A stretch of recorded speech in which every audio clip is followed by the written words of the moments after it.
Alhamdulillah wa salatu wa salamu ala rasulillah amma ba'd. Assalamu alaikum wa rahmatullahi wa barakatuhu. Brothers and sisters, hope you guys are well. Alhamdulillah, we have a panel discussion here with Ustad Abdul Rahman, Sa'ad, Brother Guled. Inshallah ta'ala, we're going to be discussing the topic pertaining to the importance of women in Islam becoming educated pertaining to the Islamic sciences, studying the religion of Islam. This is obviously a topic that has a lot of discussion around it, especially in the West in the 21st century. People look at Muslims as if the Muslim women are backward and they are not educated and they're not pushed forward in terms of education. Not only that, we also have some sisters who a lot of the times they raise questions. They say, why is it that, we don't find, women that are, that we can have as role models to look up to, that could be educated women who could teach us and educate us, so on and so forth. So a lot of the reasons for this is because, we have this kind of negligence towards women seeking knowledge. That encouragement isn't there for them. They themselves are not always, as encouraged, so on and so forth. So Ustad Abdul Rahman's actually started off a project where there's a team of sisters, mashallah, and they will be educating sisters. So classes done by sisters for sisters, inshallah ta'ala. So we're going to mention more to you about that project as this video transpires. But first, inshallah, Ustad, we'll start off with yourself. If you can just mention to us some points about the importance of women seeking knowledge and studying and becoming educated. Alhamdulillah Rabbil Alameen wa salatu wa salam ala ashrafil anbiya wal mursaleen sayyidina wa nabiyina Muhammad wa ala alihi wa ashabihi wa tabi'ina lahum bi ihsanin ila yawmi ddin amma ba'd. When we look at the Quran and the Sunnah, when it talks about regarding in knowledge and its importance and increasing yourself in knowledge and the methods to attain knowledge, it's not only addressing the men, it's actually addressing the women as well. For example, يَرْفَعِ اللَّهُ الَّذِينَ آمَنُوا مِنْكُمْ وَالَّذِينَ أُوتُوا الْعِلْمَ دَرَجَاتٍ. That Allah raises the station of the believers from the non-believers, and then within the believers Allah raises, He raises the people of knowledge from within the believers. Now this ayah is not restricted to the men who are scholars, but it also encompasses the women who are scholars as well. When Allah subhanahu wa ta'ala He says, when Allah subhanahu wa ta'ala He says in the Quran, أَمَّنْ هُوَ قَانِتٌ آنَاءَ اللَّيْلِ سَاجِدًا وَقَائِمًا يَحْذَرُ الْآخِرَةَ وَيَرْجُو رَحْمَةَ رَبِّهِ قُلْ هَلْ يَسْتَوِي الَّذِينَ يَعْلَمُونَ وَالَّذِينَ لَا يَعْلَمُونَ إِنَّمَا يَتَذَكَّرُ أُولُو الْأَلْبَابِ. Like, are the ones who know and the ones who don't know, are they equal? It's a rhetorical question. The answer is no, they're not equal. So it's not just talking to the men who know, but it's also talking about the women who also know. So every time we read a verse or a hadith, or we come across a statement of the Salaf where they talk about the importance of knowledge, the virtues of knowledge, it talks about men and women equally. Now, MashaAllah. Do you want to shed some light on that, Akhi?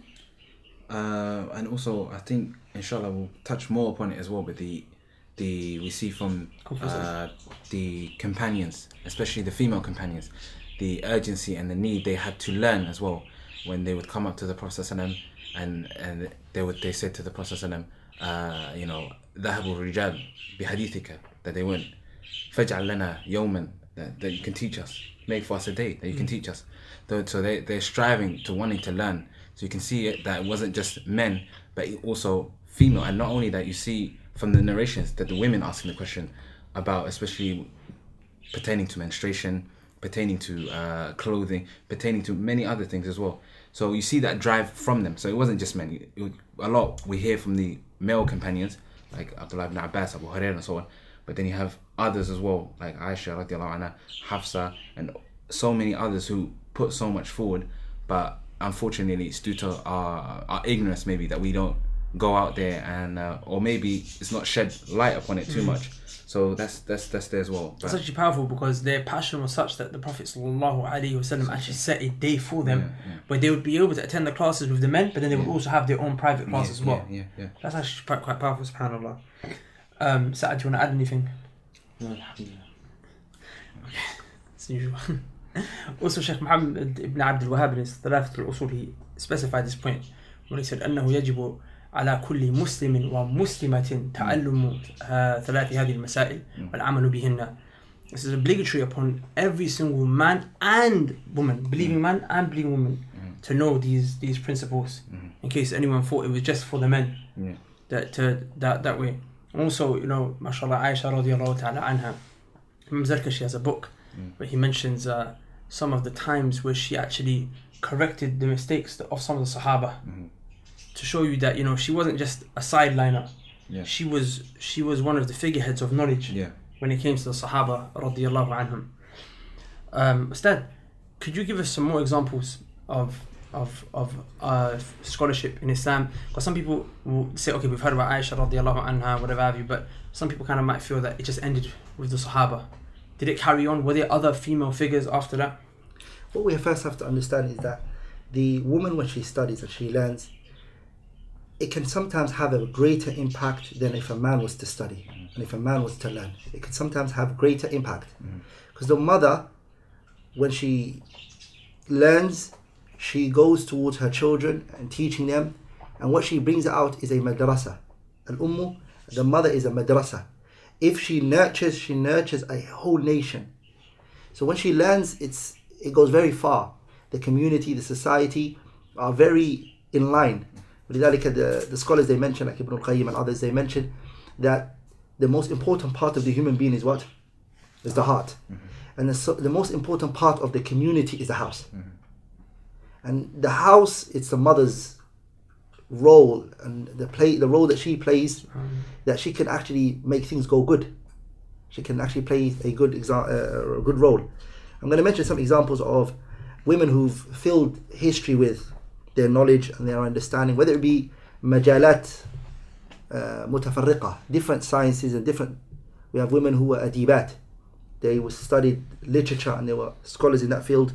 They were sha'irat, they were poets, and they were even fuqahat, mafaqihat. They were jurists, and they were muhaddithat. For example, if we look at Zabida, who was the wife of Harun al-Rashid, they were said that she had the ummahat sit ijazat mutanawwi'ah, different ijazat in it, and she used to have a majlis where she would sit down and she would read a hadith and it would be taken from her. So Ummahat Sitta is the six books of hadith. Yeah. Bukhari, Muslim she had. Also Karima bint Muhammad al-Maruziyah, she resided in Mecca for a very long time. She stayed there and she narrated Bukhari. She knew the rijal and the asanid, all of it. And it reached a point where afadilul ulama, the noble scholars of Khurasan and Ma Wara al-Nahri, would come and they would travel just so they can take the ijazat from her. It reached a point that when she grew older, they said, Karima bint Muhammad al-Maruziyah, that her sanad was one of the asanid which are Ali. Subhanallah. Like, in order to get the shortest She's chain. She was very early in generation. Subhanallah. Zainab binti Abi al-Qasim, she also was from the ulama females who became very grounded and strong in the knowledge of hadith, and she gained ijaza from Ibn Kalli Khan, and Zamakhshari also gave her ijaza, the Mu'tazili, but she mastered the language. Zamakhshari, even though he was a Mu'tazili and he became deviated in that angle, like they said, he was a strong individual when it came to the language and adab, and so she had that from him. She took it from Asanid from him, ijazat from him in the sciences.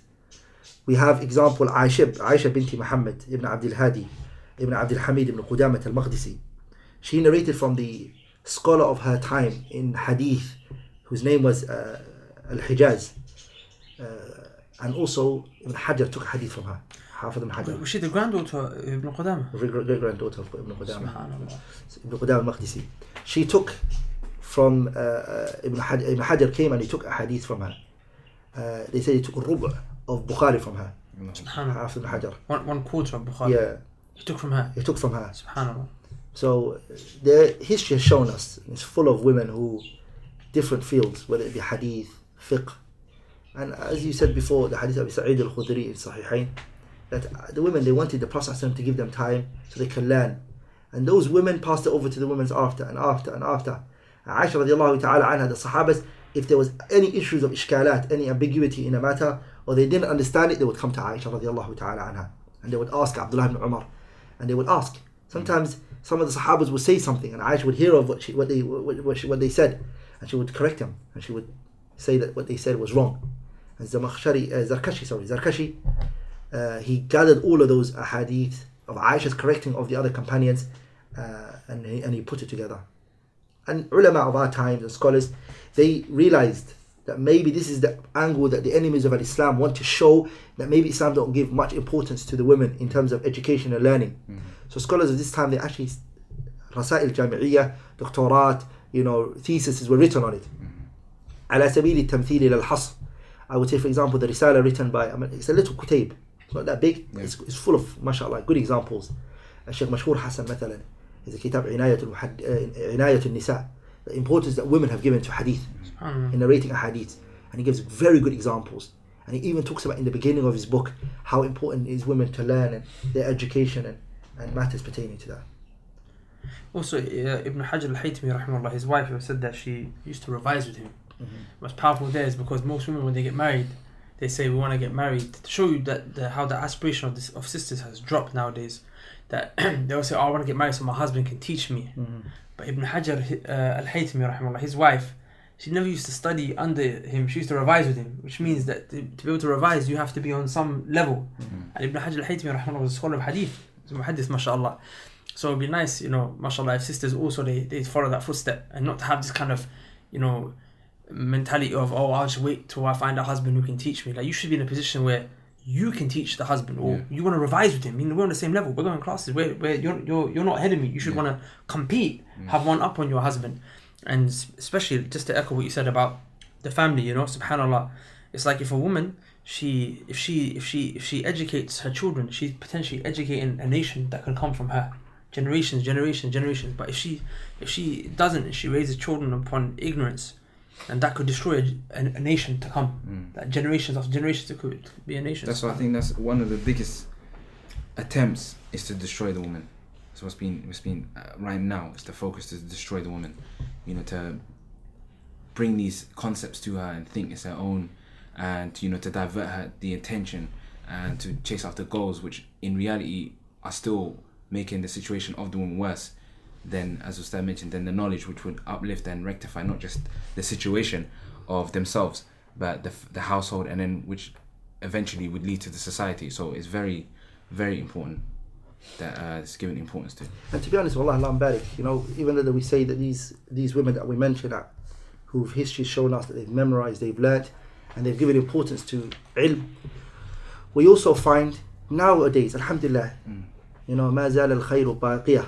This khair is still baqi, still remaining amongst the ummah. We have young sisters, mashallah, who've woken up, who've really realized the importance of memorizing the Quran, who've realized the importance of learning a hadith of the Prophet sallallahu alaihi wasallam, and being good Muslims. Wallahi, it's ajib, because you see that on the rise, alhamdulillah. And the Prophet sallallahu alaihi wasallam said in a hadith, "Man qala ahlaka an-nas, fahuwa ahlakuhum." The one who says that people are destroyed, and he's the most destroyed one amongst them. So we don't say the ummah are fully destroyed. Alhamdulillah. The khair is still amongst the ummah. So we see a lot of young sisters who are memorizing books, mutun, nawaqid al-Islam, qawa'id al-arba'. They memorized al-arba'in, they've memorized the Quran and they've learnt it. Their makharij and their utterance and their reading and their pronunciation, amazing. Allahumma barik. So that's basically one of the reasons that we did this discussion, right? Is because there is such a group of sisters that, alhamdulillah, have been scouted out, for lack of a better term, and there's mashallah, a project that we're kind of running around them, where they inshallah ta'ala will be delivering a seminar next week, taught by sisters, for sisters only. So could you explain a little bit more about that, just in case some sisters are feeling a bit inspired, thinking, I do want to learn, I want to come study from women just like me, and also alhamdulillah, there are sisters now who we've through this program that we started to do this mutun of this particular book, the mutun al-talib al-ilm. We chose to do the first mustawa, the first level, where we go through nawaqid al-Islam, qawa'id al-arba' and usul al-thalatha wa adillatuha and arba'un nawiyya. And alhamdulillah, they finished the first mustawa, they finished the first level, and they're now ready to go to the second level. They've not only they've studied word for word what it means, but they've also managed to memorize it all. And as you know, knowledge is with two. It's understanding, and it's also to what? Memorize. It's to memorize. And in the same book, that one of the things that you learn in the middle of the book is that the person, when they attain knowledge and they attain understanding, it's then upon them to what? Spread it. It's then to implement it, what you learned. And that you come with the actions that are needed from you. And then once you do come with the action that is needed from you, then you go out and you convey the message. And finally you become patient with the hardship that you're put through. So that's what it is when the person gains that knowledge. So we've encouraged the sisters, after having attained the knowledge and hoping inshallah they've implemented what they've learned, to now go out and benefit the sisters of their community and to teach them and to go through these books with them and not to leave their community in the way that they are. So alhamdulillah, these noble sisters, may Allah honor them fi dunya wal akhirah, that they take upon themselves to teach. And also I encourage the sisters who are out there to come and to see sisters like them in age, in background, who were raised and grew up in this country, who speak English language like you, having memorized these books, now going out there teaching those books. Maybe one day inshallah ta'ala Allah might give you subhanahu wa ta'ala the ability and the strength to be a person who has memorized these works, have memorized the Quran, and able to go and convey it. Because this itself, it's a noble path to be a student, and it's a noble path to be a person who preaches it. The Prophet said, "Ad-dunya mal'una," that this world is cursed. "Mal'unu ma fiha illa dhikrullahi wa ma walaha." It's cursed, everything in it, except what? Alimun or muta'allim. An alim is a person who is scholar, who has attained great portion of knowledge, and the next person is a person who is learning. So you're cursed if you're not any of those two. You're either a scholar or you're on the path to attain knowledge. Yeah. So we hope inshallah ta'ala that we are on the path of seeking knowledge and attaining knowledge, all of us. So these sisters, walillah alhamdu wal minna, they've taken it on, they've started to take these classes, memorize mashallah a lot of them. And then this idea came, why should we as brothers always teach the sisters the classes? Isn't it about time that they learned it for themselves and they were able to teach them? So I urge those sisters who are able to come to participate in this program, to listen, to take their notebooks and pens, and inshallah ta'ala to benefit from it. Where is it happening? Oh yeah. Saad, you tell us where it's happening. You say Masjid something. Darussalam in Southall. Come forward, inshallah. you speak louder. In Masjid Darussalam in Southall. It's from the 1st of April, right? 2nd of April. 2nd of April for 3 days. Yeah, it's 2 days. 2nd, 3rd and 4th, you're right, 3 days. 3 days. We'll put all the information below as well, inshallah, so you can check it. Just finally, just also just as a final word, yeah, a lot of sisters they say why there are never any sisters that are given a platform or a chance to teach or educate or whatever have you, right? The sad thing is that a lot of the times they are given sometimes platforms like this, but they don't use the opportunity for teaching, educating. But sometimes, like I said, not all, but generally speaking, when you look at what Muslim women are known for on social media, is what? It's hijab tutorials and makeup tutorials, which is sad, right? That's not. Of course, I'm not generalizing and saying all of them are like this, but generally speaking, when you think of what are Muslim women known to do online, it's hijab tutorials and makeup videos. But here you are being given a chance. Don't lose it.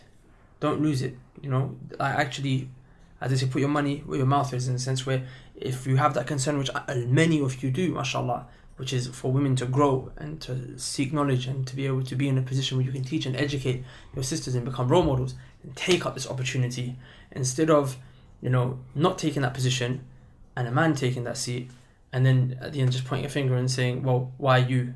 Because, maybe you had that chance and you didn't. So just don't let that happen, inshallah. Barakallahu lakum. سبحانك اللهم وبحمدك اشهد ان لا اله الا انت استغفرك واتوب اليك السلام عليكم ورحمه الله وبركاته